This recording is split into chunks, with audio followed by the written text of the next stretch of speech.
ಆದಷ್ಟು ಬೇಗ ಕೆಪಿಸಿಸಿ ಹೊಸ ಅಧ್ಯಕ್ಷರ ನೇಮಕ ಆಗಬೇಕು ಅಂತ ರಾಜ್ಯ ಕಾಂಗ್ರೆಸ್ ಉಸ್ತುವಾರಿ ಸುರ್ಜೇವಾಲಾ ಬಳಿ ಹೇಳಿದ್ದೀನಿ ಅಂತ ಸಚಿವ ಸತೀಶ್ ಜಾರಕಿಹೊಳಿ ಹೇಳಿದ್ದಾರೆ. ನಮಗೆ ಪೂರ್ಣ ಪ್ರಮಾಣದ ಅಧ್ಯಕ್ಷರು ಬೇಕು, ವೋಟ್ ತರೋರನ್ನ ಅಧ್ಯಕ್ಷ ಮಾಡಿ ಅಂತ ಹೇಳಿದ್ದೇನೆ, ಪಾಪ್ಯುಲರ್ ಇರೋರನ್ನ ಅಧ್ಯಕ್ಷ ಮಾಡಿ ಅಂತಲೂ ಕೂಡ ಹೇಳಿದ್ದೀವಿ ಅಂತ ಹೇಳಿದ್ರು.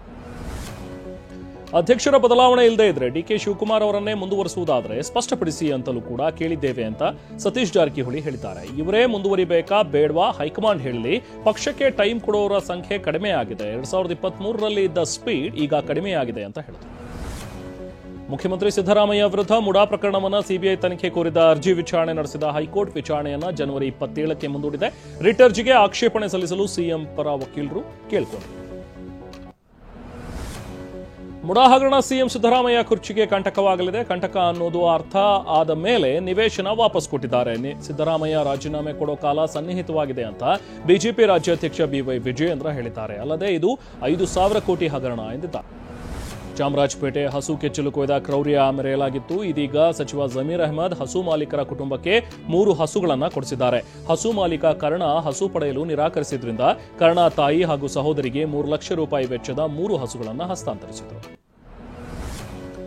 ಬೆನ್ನು ನೋವಿನಿಂದ ಬಳಲ್ತಾ ಇದ್ದ ನಟ ದರ್ಶನ್ಗೆ ವೈದ್ಯ doctor Ajay Hegde epidural injection ನೀಡಿದ್ದಾರೆ. ಇನ್ನು 1 ವಾರ ಕಾಲ ಅಬ್ಸರ್ವೇಷನ್ನಲ್ಲಿ ಇರಲಿದ್ದು 1 ವಾರದಲ್ಲಿ ಬ್ಲಾಕ್ ಕ್ಲಿಯರ್ ಆಗದಿದ್ರೆ ವೈದ್ಯರು ಆಪರೇಷನ್ಗೆ ಸಿದ್ಧತೆ ಮಾಡಿಕೊಳ್ತಾರೆ.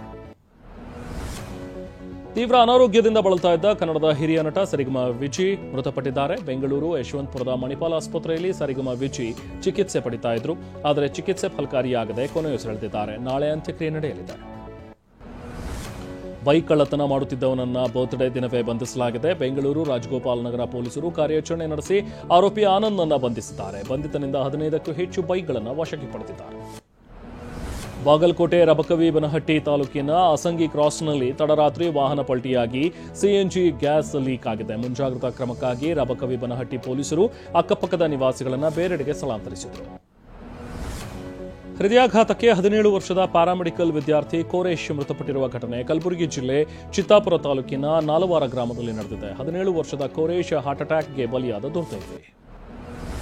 ದೆಹಲಿಯಲ್ಲಿ ಇಂದು ರಾಷ್ಟ್ರೀಯ ಕಾಂಗ್ರೆಸ್ ಪಕ್ಷದ ನೂತನ ಕಚೇರಿ ಉದ್ಘಾಟನೆಯಾಗಿದೆ. 47 ವರ್ಷಗಳ ನಂತರ ಅಕ್ಬರ್ ರಸ್ತೆಯಲ್ಲಿರುವ ಎಐಸಿಸಿ ಪ್ರಧಾನ ಕಚೇರಿಯನ್ನ ಬಿಟ್ಟು ಹೊಸ ಕಚೇರಿಗೆ ಕಾಂಗ್ರೆಸ್ ಶಿಫ್ಟ್ ಆಗ್ತಿದೆ. ಲುಟೆನ್ಸ್ ರಸ್ತೆಯಲ್ಲಿ ನಿರ್ಮಿಸಲಾಗಿರುವ 5 ಅಂತಸ್ತಿನ ನೂತನ ಕಾಂಗ್ರೆಸ್ ಕಟ್ಟಡವನ್ನು ಸೋನಿಯಾ ಗಾಂಧಿ ಲೋಕಾರ್ಪಣೆ ಮಾಡಿದರು.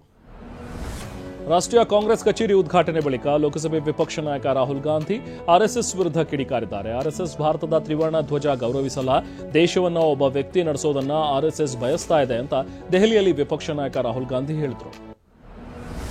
ದೆಹಲಿಯಲ್ಲಿ ತಾಪಮಾನ ಮತ್ತೆ ಗಣನೀಯವಾಗಿ ಇಳಿಕೆಯಾಗಿದೆ. ಕನಿಷ್ಠ ತಾಪಮಾನ 6 ಡಿಗ್ರಿ ಸೆಲ್ಸಿಯಸ್ಗೆ ಇಳಿಕೆಯಾಗಿದೆ. ದಟ್ಟ ಮಂಜು ಹಿನ್ನೆಲೆಯಲ್ಲಿ ವಿಮಾನ ಮತ್ತು ರೈಲು ಸಂಚಾರದಲ್ಲೂ ವ್ಯತ್ಯಯ ಉಂಟಾಗಿದೆ. ಇಂದಿರಾ ಗಾಂಧಿ ವಿಮಾನ ನಿಲ್ದಾಣದಲ್ಲಿ ಗೋಚರತೆ ಕಡಿಮೆ ಇರೋದ್ರಿಂದ 240ಕ್ಕೂ ಹೆಚ್ಚು ವಿಮಾನಗಳ ಹಾರಾಟ, 26 ರೈಲುಗಳ ಸಂಚಾರ ವಿಳಂಬವಾಗಿದೆ. ಕ್ಯಾನ್ಸರ್ ಮುಕ್ತರಾಗಿರುವ ಹ್ಯಾಟ್ರಿಕ್ ಹೀರೋ ಶಿವರಾಜ್ ಕುಮಾರ್ ದಿನದಿಂದ ದಿನಕ್ಕೆ ಚೇತರಿಸಿಕೊಳ್ತಾ ಇದ್ದಾರೆ.